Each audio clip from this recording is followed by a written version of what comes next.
This program contains discussions of real-life crimes and may not be suitable for all audiences. When Darkness Falls is created for educational and awareness purposes, every effort has been made to ensure accuracy, and we tell these stories with deep respect for the victims, their families, and their communities. The goal is not to sensationalize, but to remember, to understand, and to learn.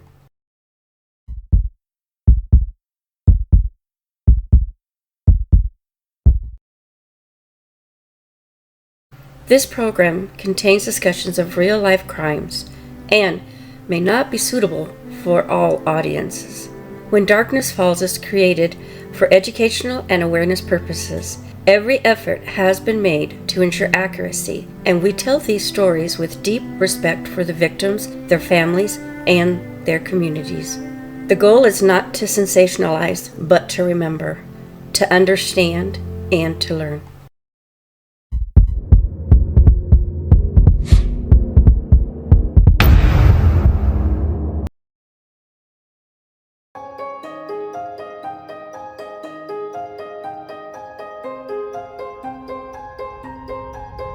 You ever notice how some cases just stick with you?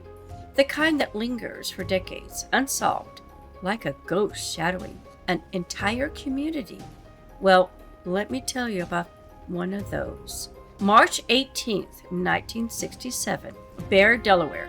Along a quiet country road, a discovery was made that would haunt investigators for more than 50 years. Inside a white laundry bag was the body of a young woman. Petite, dark-haired, just 3 months pregnant. No ID, no purse, no one came forward to say she was missing. For decades, she was simply known as Miss X.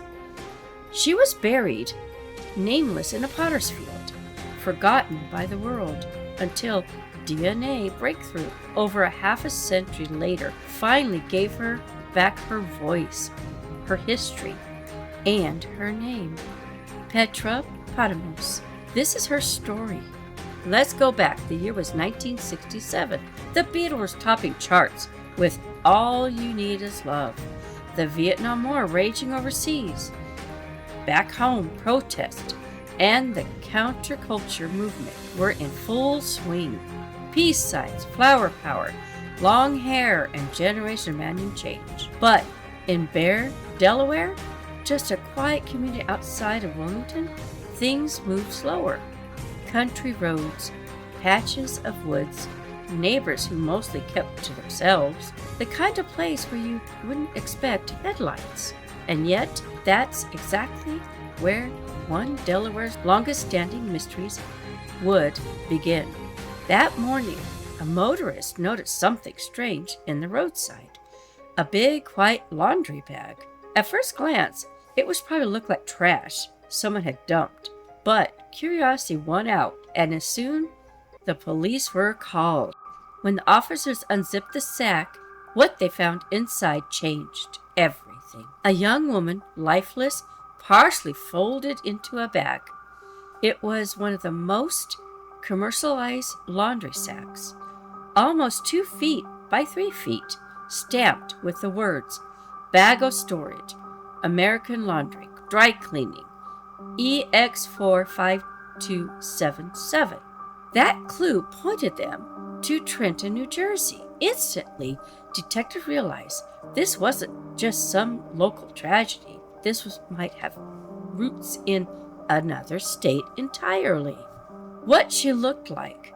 They studied every detail of this girl. She was small, maybe 5'2", around 110 pounds, long, curly brown hair tied neatly with a red ribbon, brown eyes, fair skin, a faint vaccination scar marked on her left thigh. Both ears were pierced, but no earrings. She looked cared for. She wasn't neglected, but she wasn't alone.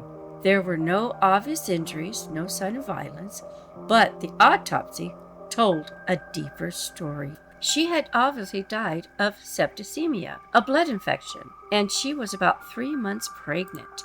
Her death wasn't quick. Septicemia is slow, painful, and devastating if untreated.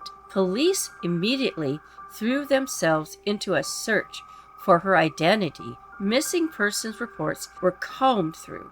Dental records were checked. Leads tied to the laundry bag were followed. And there were some promising signs at first. Family members of the laundry company in Trenton said they remember seeing a young woman who might have matched her description. Maybe she'd been a customer or lived nearby. But the memory was fuzzy. No one could give her a name. Then came the strangest lead of all. An anonymous man called investigators, claiming he had helped move a body from Washington, D.C. to Delaware. It sounded dramatic. The timeline didn't add up. The investigators felt it was more likely rumor than reality. And rumors had begun. Because she was pregnant, speculation grew. Could she have died from botched abortion? Remember, this was back in 1967. Abortion wasn't legalized nationwide until Roe v. Wade in 1973. In those years before, desperate women sometimes turned to unsafe underground procedures. And in her autopsy, doctors found a soap-like substance in her body that seemed to point toward that theory. Maybe someone tried to induce an abortion, and it went tragically wrong. It didn't prove whether her infection was natural or caused by something intentional. It only proved this: she had been very sick, and no one saved her. A bigger mystery remained. Who was she? The silence of Miss X. Think about for that a moment. A young woman, pregnant, alone, reduced to an X. No name, no identity, just a file in a drawer. For decades, her case would gather dust. Detectives reopened it from time to time, hoping new technology might give them some answers. They entered her details into a missing person database as though became available. Nothing matched. Every lead went cold, and so Miss X slipped into silence again. By the 2000s, everything was changing. DNA was cracking open cases once thought impossible to solve. In 2011, investigators dug back into Miss X's evidence. They found something remarkable, though: a vial of preserved blood, enough to create a DNA profile. It didn't match anyone in CODIS, the National DNA Database, but soon forensic genealogy was on the rise. Sites like GEDmatch allowed investigators to search not just for one person, but for the entire family. That's when everything shifted. Meanwhile, halfway across the world in Greece, a man was searching too. He'd grown up with fragments of his family history. He knew there had been a half-sister who was adopted as a baby. But what had happened to her? Who is she? He wanted to know. In 2022, he uploaded his DNA into GEDmatch, hoping for a clue, maybe a distant cousin. He never thought it would matter, but it did. What he found instead was earth-shattering.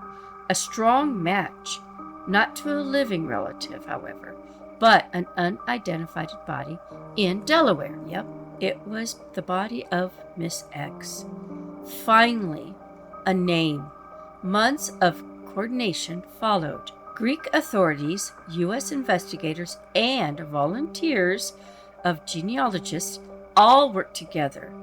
Piece by piece, the puzzle came together. Miss X wasn't a Jane Doe anymore, or a Miss X. She was Patra Patmios, born in 1946, later adopted by Alexandros and Margarita Patmios, who brought her to America.